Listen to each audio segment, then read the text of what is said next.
দেখো বন্ধুরা, আমি সকাল সকাল স্নান করে চলে এলাম ঠাকুর ঘরে। কী বলো তো বন্ধুরা, সখী পূজা করতে। আমার পরিচিতরা তারা আমাকে সখী ঠাকুর দিয়েছে। আর আমার একদম আইডিয়া ছিল না যে কার্তিক পুজো, সখী পুজো।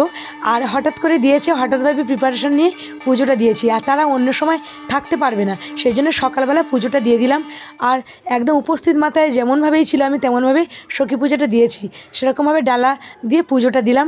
কেমন হয়েছে অবশ্যই জানিও।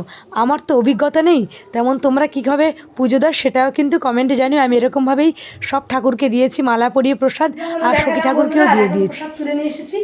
আর এই ঠাকুরগুলো দিয়েছে আমাদের খুব পরিচিত, তারা ক্যামেরার সামনে আসেনি। আর এটা হয়তো রাতের বেলা অনেকে পুজো দেয়, আমরা দিনের বেলা দিয়ে দিয়েছি। তাদের অনেক দূরে বাড়ি, আর সকলে তো ক্যামেরার সামনে আসতে চায় না, ওই জন্য তাদের ক্যামেরাবন্দি করিনি। আর তোমাদের একটু পুজোটা দেখালাম।